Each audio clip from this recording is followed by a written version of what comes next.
G'day once again, it's Peter from Do It Yourself Full Range Hi-Fi Speakers, and I'm in Sydney, Australia. And today we're looking at the Arylic Up-to-Stream 2.1 Do-It-Yourself Amplifier Board.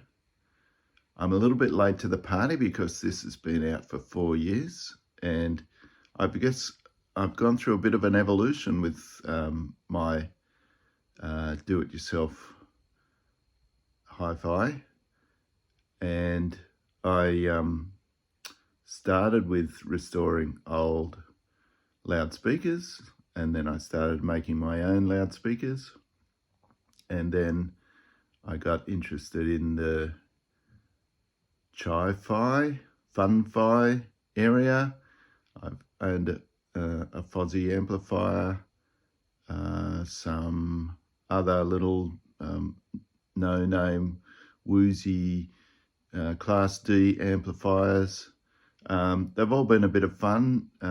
Some of them have had issues. Some of them are working fine. I've built a couple of small Class D amps with timber cases and power supplies built in.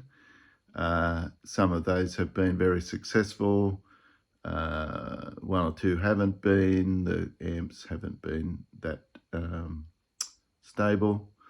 So, you know, you live and learn. And then I started exploring streamers and DACs. So I bought the Weem Mini Puck style DAC, and that is a really, really good small DAC. I bought an SMSL SU1 DAC, and that really improved the sound from the Weem Mini. I bought another little streamer, which is like $37 Australian, and it's from the same company, factory, Rayokit or something like that, a Chinese conglomerate that owns, I think, Weem, Arylic, and this other little streamer, which was called WB05, I think. It's got a brand name, I can't think of it. And it sounds really good and runs on similar software to Up-to-Stream. It's called something else, Zoom or... Anyway, I might cover that in a separate video. I was a little bit disappointed with the inbuilt DAC in that, but sounds good with an external DAC.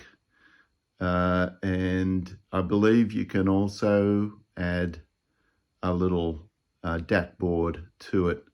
The problem is that it requires another power supply, connecting wiring, you know, it's so many wires. So the thing I liked about the Arylic is that it's all in one, except for the power supply, which is a 24-volt brick, which came with it. I was very pleased. Arylic were good enough to recognize me as a potential ambassador, what do you call it, affiliate marketer for them, and they've sent me this one. And so I guess that you could argue there's a conflict of interest there. However, you know, I plan to give it a really fair test and give you my honest opinion of it. There are a few things I'm not a big fan of, and today is only kind of an introduction to it. So I won't be drilling down into a lot of detail today, just some first impressions. And I've just had a little bit of a listen to it last night. I'm quite happy with the sound it puts out. There was no weird timbre in any of the notes. The sound is detailed, the imaging is good. But I'll go into that a little bit more as we go forward. Let me just show you the unit, and we'll get back into the discussion. The setup. I won't be doing a detailed setup video today. I might do that down the track if people think that's a good idea. It was surprisingly easy to set up, as I find all these WIM products and the WB-05 was quite easy to set up. Just, you know, a few plugins and wiring, speakers and things like that, and then you turn on the app and it finds the device and connects to it. You put in your Wi-Fi password and then connect to your streaming app or Spotify, or I've got a Tidal subscription which I love, and it works very seamlessly with that. Yeah, so we'll do that another day, but this is just first impressions today. So here is the unit. It's only about 150 by 120, and it's quite compact. What I like about it is it's very few wires. We've got the power in just here, which goes to that brick over there. You've got the speaker wires going out to the speaker, and that's it, right? It's got a Wi-Fi antenna over here. Little screwdriver comes with it to screw in the speaker wires. Connect the power up, push the little power button just there for the initial setup while you plug the power in. A little LED down here flashes quickly, and then it tries to connect to your app. You put the app on, and then that will change to a slow flash. And then once you're connected to the app, it tells you to connect the GPS and to the phone memory, and then you're connected. It then asks you to connect the unit to the Wi-Fi and the Wi-Fi password. I think it uses the same Wi-Fi account as your phone that's connected with the app, and then basically then you can connect straight through to your Spotify or iHeartRadio, or I use Tidal, my Tidal subscription I love, and straight onto my playlists, and boom, you're playing your favorite tunes in minutes. That's what I like about it. Very few wires. My plan in the future is potentially to build this into a cabinet with the power supply, so you've only got the single power coming in and to the power supply. No brick. No connector on the back here, which I really hate because they spark and they pop and all the rest of it. I'm not a big fan. I'll put a power switch on the front panel, similar to one of my early cabinets. It's going to look a bit like this. This is one in progress. It had a amplifier which I sent back. Not happy with it. I won't mention which particular amp it was. I do like the TDA 7498E amplifiers. This wasn't that, but I'm going to swap that back into this cabinet. And so it'll look something like that, and then you've got power in and speakers out, and that's it, right? And then potentially after that, I plan to build like a sound bar type thing, but just with two small tweeters, maybe 3 or 4 inch tweeters, full range like this, like my Bloodhound speakers, and a down firing subwoofer instead of a separate box, all in one, with the amp, streamer, DAC, everything built in, single box, great sound. Anyway, that's coming. And so I've got it side by side here with my Weem Mini and my SMSL SU1 DAC, my little Class D TPA3116 amplifier with a power supply. Just been playing around with those and love the sound of these. So the Weem is great. Altogether, the investment here is about 140 Australian for the Weem, about 120 for the SMSL, so 260, another 30 for the amp, 290. We got the power supply, so 15 bucks, $300 for all of that, and lots of messy wiring, okay? And, you know, other chargers and USB cords and da-da-da-da-da. 300 and, what did I say, 310 bucks.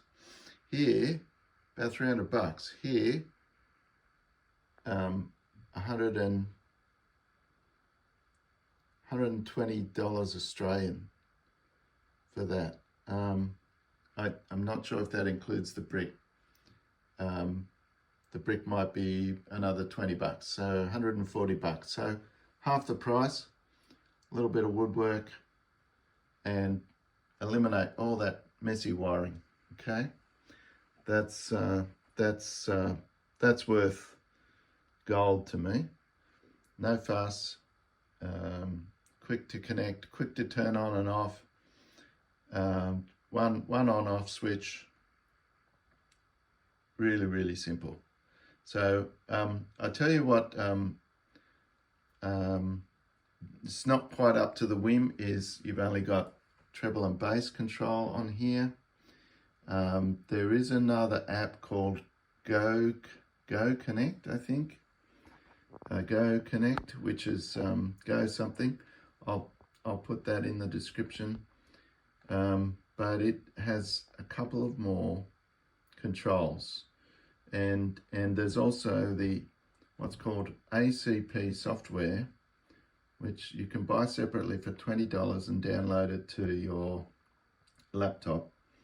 Connect it into here somehow. I'm not quite sure. You've got USB and thingy-bob connectors here, Ethernet, right? I don't expect too many people are going to use that. You got Wi-Fi, so you can put these anywhere in the house. You don't need to be near your router. There's a lot more features on here. You've got infrared receiver right here, so you can buy the remote. That's fairly inexpensive. I might get hold of one of those and show you that further down the track. I think that, you know, allows you to adjust volume and treble and bass without needing the app. You can be doing something else on your phone while you alter your music with the remote. I find that potentially quite useful. You've got Bluetooth. You've got an aux, so you can plug in your other types of music. I can connect the SMSL DAC into here through the aux cord and play from that if I wanted to. I don't know why I'd want to do that. You've got a micro USB there for connecting, also connecting to your laptop. What else is there? So these buttons, the volume button connects to the different input sources, and this is the treble and this is the bass. What I miss on this is having separate subwoofer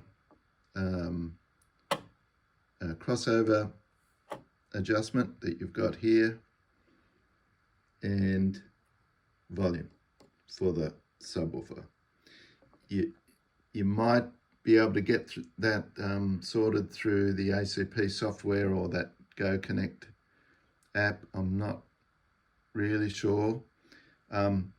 It does have a reasonable bass, and you can adjust the crossover by depressing the button here for, I think, 5 seconds, long press, and then that lowers the crossover frequency by 10 decibels, 10 hertz. So I think it starts at about 200 hertz and goes down to 80 hertz. I like having it up to around 200. And again, you've got some sort of crossover adjustment with the treble as well.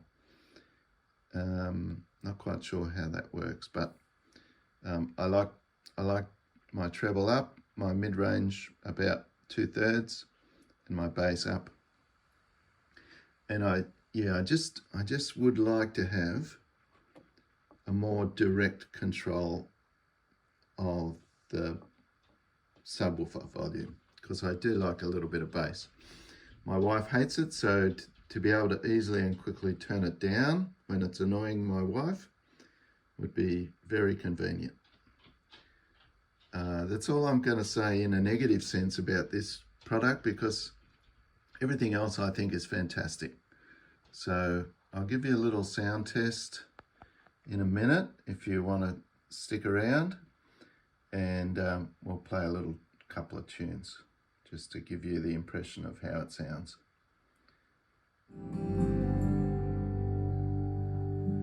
On the first day of the journey, the traveler was prepared.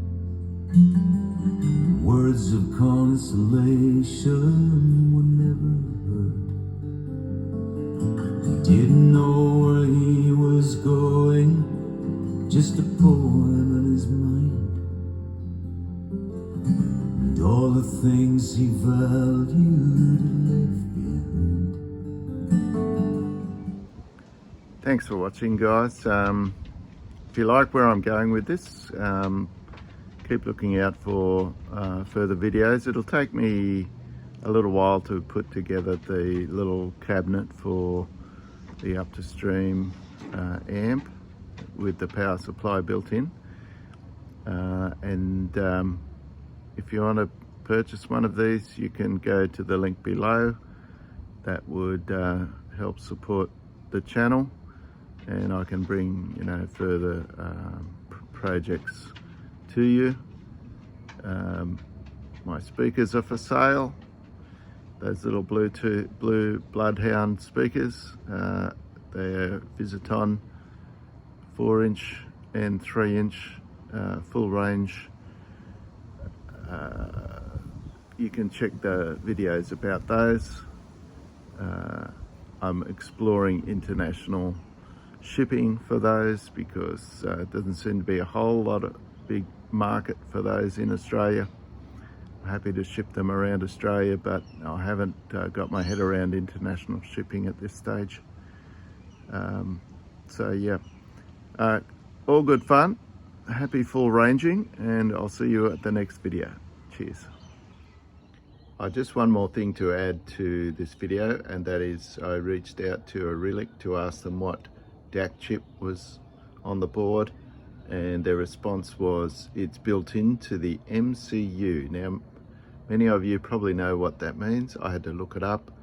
It stands for microcontrol unit, and I think that just means there's a DAC board on the chip somewhere, on the board somewhere, and it's probably, I'm guessing, a Chinese made DAC, maybe even a Chinese designed DAC, possibly even similar to a Burr Brown or an AKM or an ESS.